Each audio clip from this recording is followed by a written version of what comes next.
سه روز پیش ما جشن پرچم دولتی را با یک شکوه و شهامت خاصه تجلیل کردیم. بخشیده به این سنه مهم تاریخی در سرتاسر کشور دهها نشست و همایش و چاره‌بین‌های فرهنگی و سیاسی و ورزشی دایر گردیدند.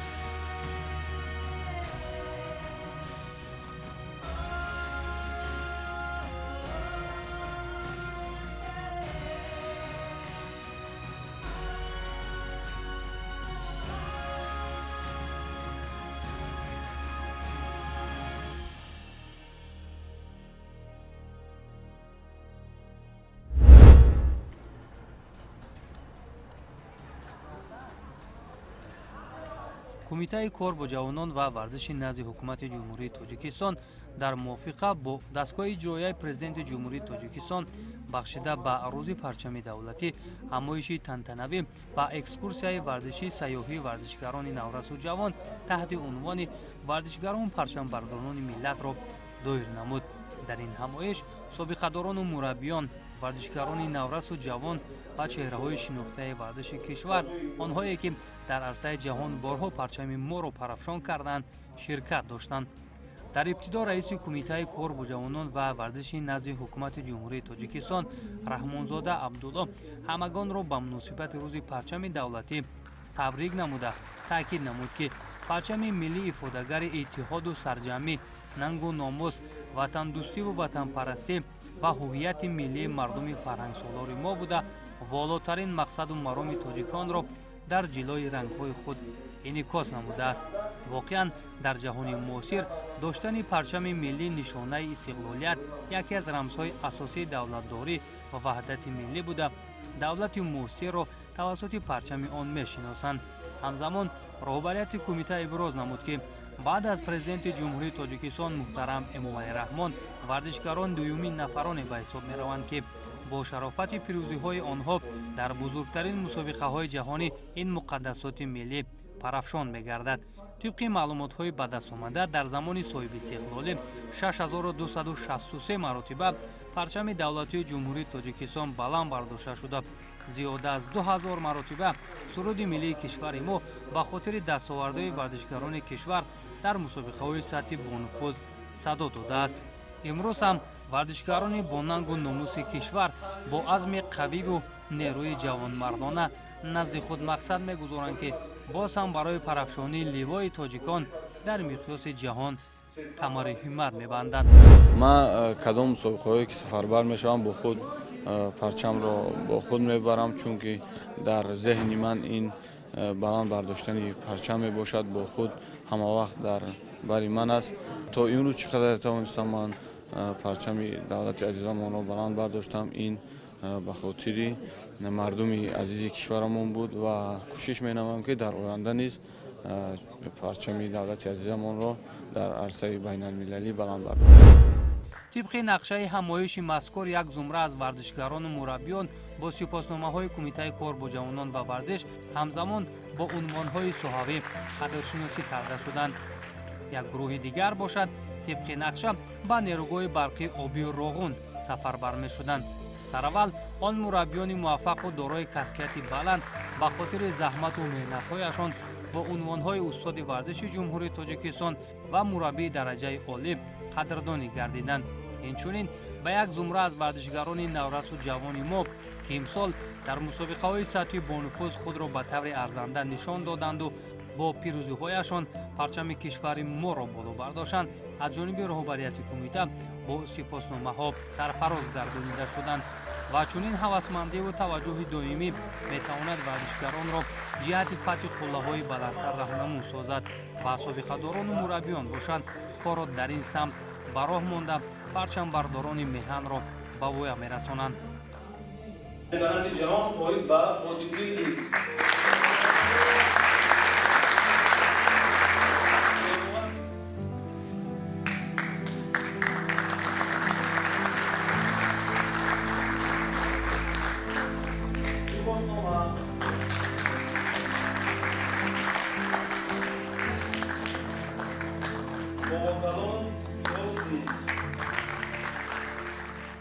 من همچون سابقه‌دار ورزش در هر یک تمرینایی که پیش از مسابقه بین المللی می شود، پیش از چمپیونات آسیای جهانی المپی می شود. همچنین سابقه دار به شاگردان خود، به تمام ورزشکاران محض همین حرفها را حرف میزنم که شما فکر کنید که در آنجا معرفیگری جمهوری تاجیکستان میشید، معرفیگری ملت خود میشید و باید که پرچم جمهوری تاجیکستان را در آنجا بلند بردارید. با این پرچم هم شما رو میشناسن، هم ملت ما رو میشناسن که ما یعنی که هستیم و باید که در همه جهان با این پرچم خود را معرفی کنیم. برای ما در تمام اون مشقایی که میشود پیش از این به همه ورزشکاران هم قدم‌های اولی که به تالار میان با آنها میفهمانیم که سرود ملی خود را، پرچم خود، مقدساتایی که هستند اینا رو باید درک کنند که اینا هر یک اینا پرچم رو میگیرن که با نیت اینه که در آنجا باید این پرچم رو بلند بردارن. با گرفتن یک عکس خاطروی قسمت رسمی چهارمینی به انجام رسیده، یک گروه ورزشکاران راه پیش گرفتند سوی نیروگاه برقی آبی راغون. سلامت باشید، مبارک باشد.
امروز ما در درآمدگاه ناحیه فیض‌آباد این پرچمبرداران را که در این عرفه روز پرچم راست آمده است استقبال گرفته ایستادیم. بسا رمزی است که پرچمبردارانی که تاجیکستان عزیز ما را در سر جهانی معرفی میکنند و امروز برابر به اونها اهل زحمتی همون نیروگاه برقی آبی راغون نیز شب و روز بهر گلگلشکوفی تاجیکستان و بلند برداشتن اقتصاد انرژتیکی تاجیکستان زحمت کشیده ایستادند و امروز دو نسل با هم وامیخورند که هر دو هم معرفیگری دولت ملت است.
дар маркази шаҳри Роғун варзишгарону меҳмононро бо урфу одати меҳмоннавозии тоҷикона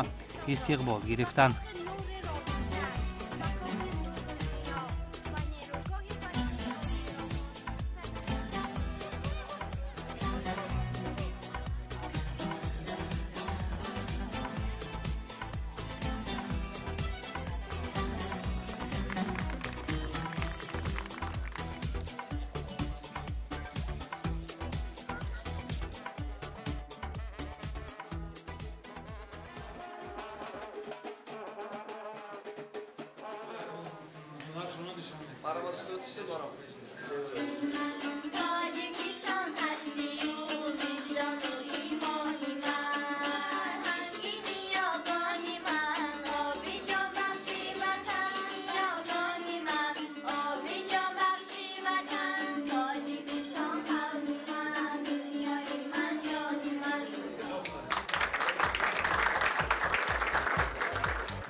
ба хотири шинохти таъриху фарҳанг, анъаноту урфу одат ва дигар паҳлӯҳои зиндагии мардуми ин минтақа варзишгарони наврасу ҷавон аз осорхонаи шаҳри Роғун дидан намуданд.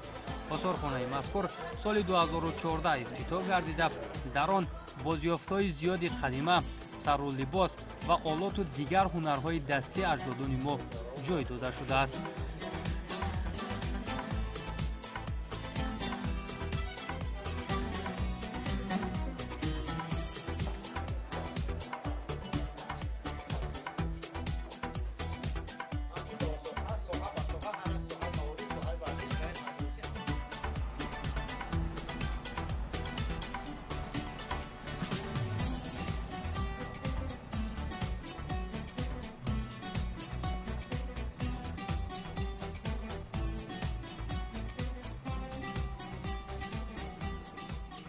чун ба нерӯгоҳи барқии обии Роғун расидем,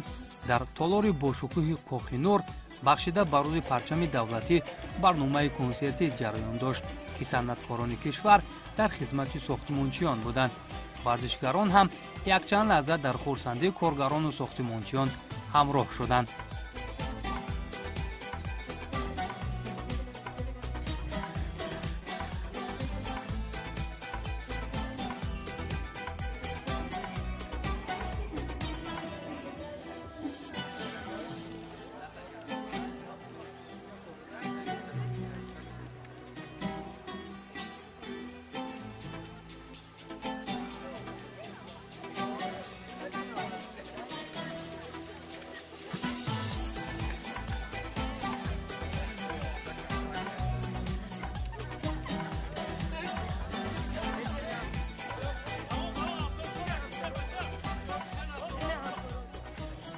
اولین بار است که در اینجا اشتراک میکنم، یعنی نرگوی برخی آبی راغون. ما از آمدنمون خوشحال هستیم که ما ورزشگران به اینجا میآورند، یعنی از انشاءات های مهمی تاجیکستان ما دیده خیلی خرسند شدیم. ما باوری کامل داریم که از اینجا با تاثیرات خوب برمیگردیم. این نرگوی برخی آبی راغون به مردم جمهوری تاجیکستان خدمت مینماید.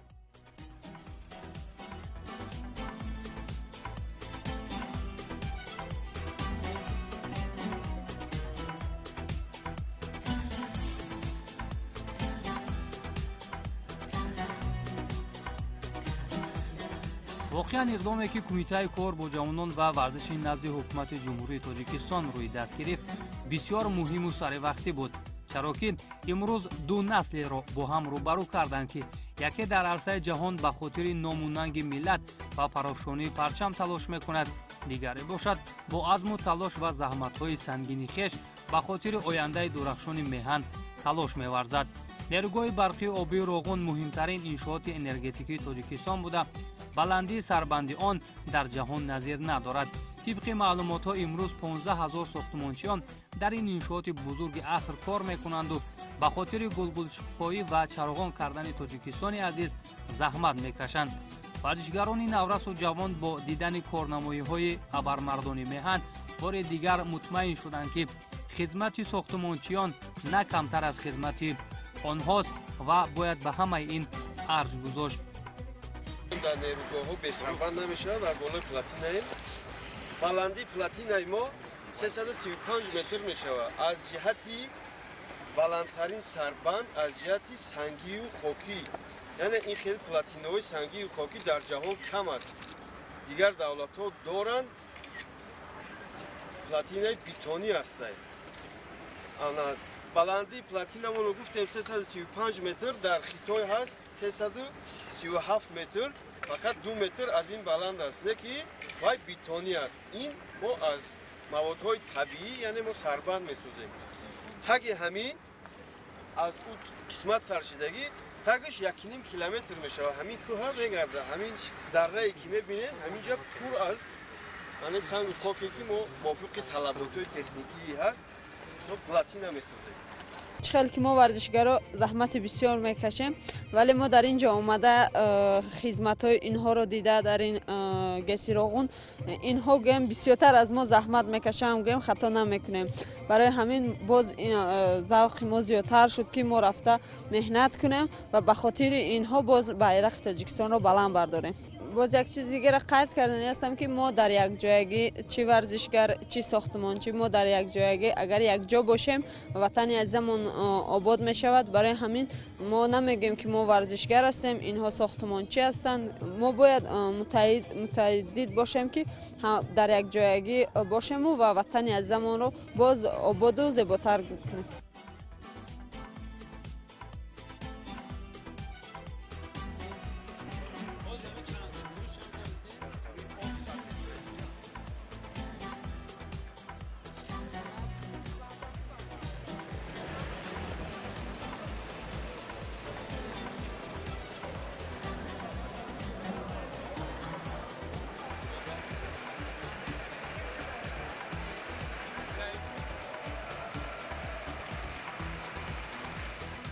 بلندی همین 67 متر در داخل کوه برای همین نادر بودن نیروگاه برقی آبی همین که اگریگاتاش در داخل کوه است دیگه گیسا همش در بیرون است میسازن وقتی در داخل کوه میسازی اینجا بسیار چی میگم حل‌های تکنیکی مهندسی لازم میشود که کارهای رای بکنی تلاوگی بکنی امروز ورزشگران بر علا احساس کردند که در برابر قهرمانی آنها در برابر دستاوردهای بی‌نظیر آنها در مسابقات سطح بین‌المللی هستند نفرانی که البته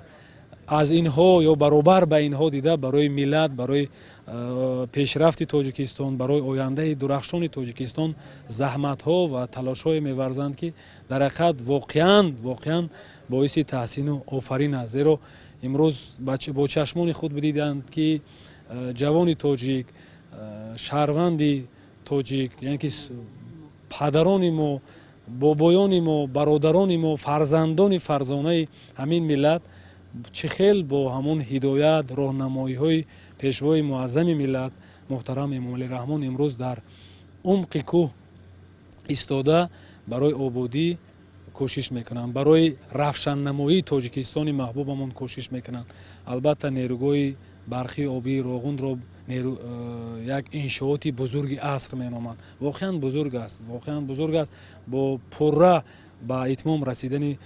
این گویم اگریگات های پیش بینی شده تاجیکستان باز یک گام های استوار رو در رشدی من بعد اقتصادی ملی میگذارد و البته شرط و شرایط زندگی مردم بهتر می شود و البته که ما می توانیم نه فقط مردم خود رو و کشور خود رو با برق تامین کنیم البته ما می توانیم آن را صادرات کنیم و یک مبلغ های معین صادرات کنیم اقتصادیات کشور رو بلند برداریم.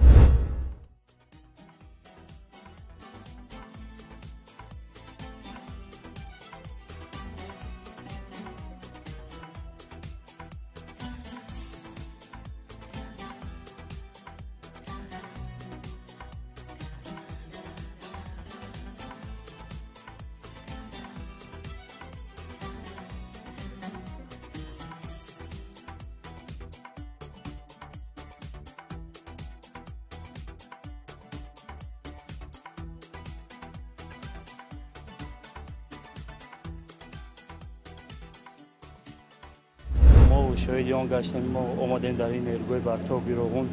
شاهد آن گشتیم که مقصد چقدر با مهنت کوشش یعنی با زحمت های زیاد این رو اینجا رو چقدر درست میکنن ما شاهد آن گشتیم که در اینجا خیلی کار با خوب رفته ایستاده است و ما بار اول بود با اینجا آمدیم و خیلی هم خرسند شدیم یعنی جالبتر با ما آن بود که همه اون اگریگات ها در زیر زمین یعنی کار میکنن و فعالیت میکنن جالبتر با ما بیشتر با ما همون جالبتر بود یعنی همه مسئولان آنجا با ما فهموندن که در اینجا چه خیلی کار میرود و در آینده چه نقشه ها دارن همه اونها رو با ما فهمونده دادن از این بعد میخواستم که بسیارتر همین اکسکورسیا و همین سفرها به جایهای تاریخی زیاد شد و باعث خوشنودی و افتخار است که بار اول است بنده از نیروگاه برقی آبی روغون با یک جایه با ورزشگران نورس و جوان دیدن نمودیم بسیار یک چورابینی در سطح خوب بود یک ایده بهترین بود که با ما امکانیت شد که توانستیم از این کاخ نور دیدن نمودیم و البته که آینده تاجیکستان از این هم باز گلگل شکوفان گشته ایستاده است و این برای ما البته که معلوم است و با یک وقار با یک خرسندی و با شجاعت و جوانمردی زیر پرچم تاجیکستان راست ایستاده با از یک گریبان سر برآورده میگوییم زیدوری زمانه ها رسیده ایم به زیر پرچم تو صف کشیده ایم زنده باش ای وطن تاجیکستان آزاد ما